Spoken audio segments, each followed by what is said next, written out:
নমস্কার, মশলাবন্ত থেকে কুম। আমি আবার আজকে একটা নতুন রেসিপি নিয়ে তোমাদের সামনে চলে এসেছি। সেটা কী করে করবো সেটা তোমাদের সকলের সঙ্গে শেয়ার করছি। ভীষণ গরম পড়েছে এখন।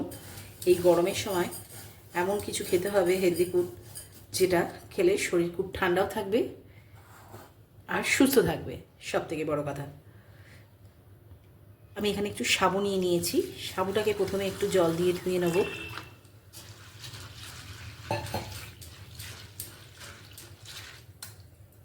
তারপর এটা একটু সেদ্ধ বসাবো। নিয়ে নিয়েছি, জল বসিয়ে দিয়েছি। এবার এই সাবুগুলো আমি একটু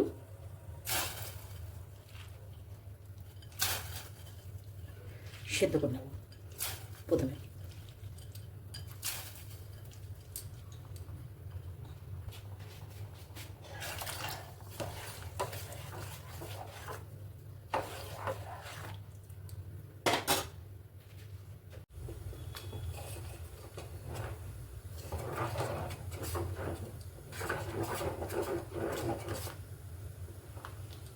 এবার সাবুটাকে একটা জায়গায় ঢেলে নেব। সাবুটাকে এইভাবে একটা জায়গায় ঢেলে নেব।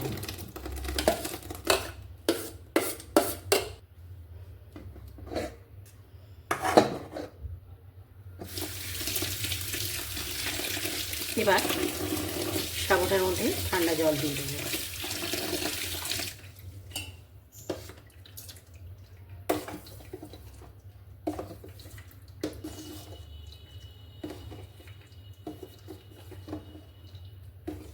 দিয়ে সাবুর সব জলগুলো ঝরিয়ে নেব।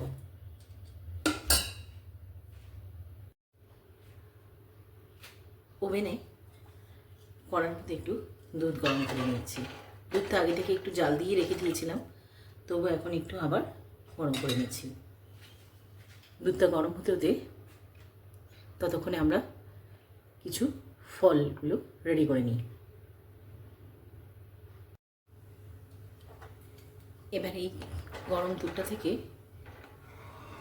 একটুখানি দুধ একটা বাটিতে নিয়ে নেব।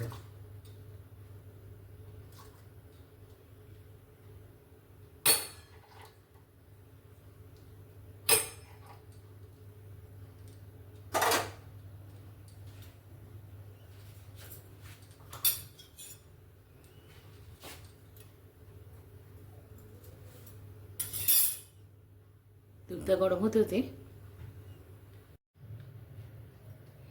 এই গরম দুধের মধ্যে আমি কাস্টার্ড পাউডার দিয়ে দেবো।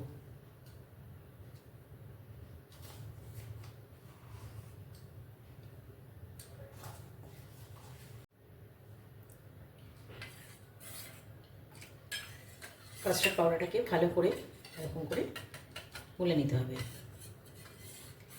নিয়ে তারপর ওই গরম দুধের মধ্যে এটা দিয়ে দেবো।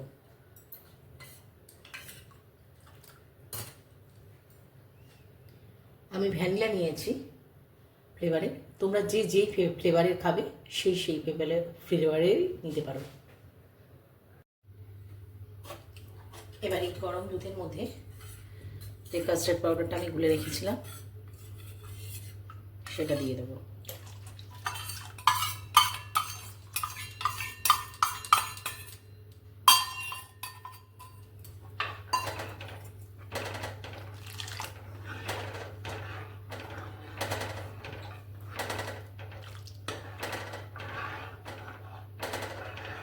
দুধটা আস্তে আস্তে ভারী হয়ে যাচ্ছে।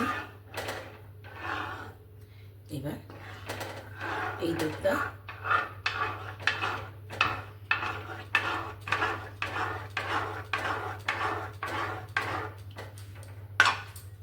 মধ্যেই ঠিক যে সাবুগুলো দিয়ে দেবো।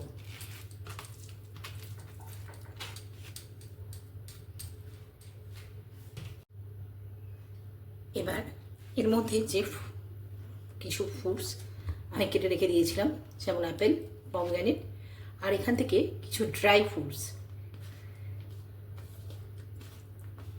কমাস আগেই পুজোর সময় কাশ্মীরে গেছিলাম, সেখান থেকে কিছু ড্রাই ফ্রুটস এনেছিলাম, সেগুলি এখানে দিয়ে দিলাম।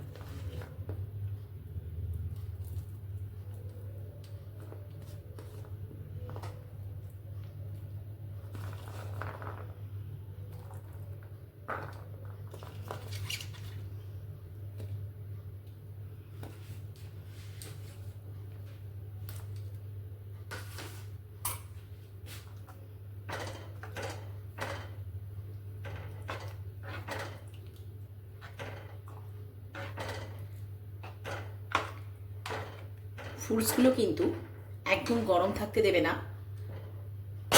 একটু হালকা যখন ঠান্ডা হয়ে যাবে তখনই দেবে। সাবুর ডেজার্ট তৈরি। এই গরমে সকালে ব্রেকফাস্ট বা সন্ধ্যেবেলার টিফিনেও আমরা কিন্তু এরকম এটা খেলে শরীরে যেরকম ঠান্ডা থাকবে, শরীর সুস্থ। আমার সাবুর ডেজার্ট তৈরি, আমি সার্ভ করে দিয়েছি। এবার এটাকে ফ্রিজে রেখে ঠান্ডা করে ঠিক এরকম খেলে কিন্তু খুবই খেতে ভালো লাগবে।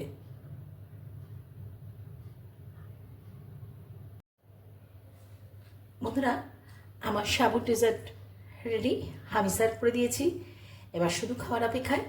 আর এই গরমে এরকম যা পড়েছে, তাতে কিন্তু সপ্তাহে এরকম 3 দিন যদি এরকম সাবু কেন, যে কোনো ডেজার্টই যদি এরকম খাওয়া যায়, এটা কিন্তু অনেক সময় ফল দিয়ে এখন যদি কেউ টক দই দিয়েও খাও, সেটাও কিন্তু খুব ভালো লাগে দেখবে। আর শরীরটাও কিন্তু খুব ভালো থাকে, ঠান্ডা থাকবে এবং সুস্থও থাকবে তাতে। আমার এই রেসিপিটা যদি ভালো লেগে থাকে, প্লিজ যারা ফেসবুক থেকে দেখছো তারা একটা লাইক করতে ভুলো না, আর যারা ইউটিউব থেকে দেখছো তারা একটা সাবস্ক্রাইব করতে ভুলো না প্লিজ। এরকমই একটা ইউনিক রেসিপি নিয়ে আবার তোমাদের সবার সামনে হাজির হব নেক্সট ভিডিওয়ে। বাই বাই, সবাই ভালো থেকো, সুস্থ থেকো।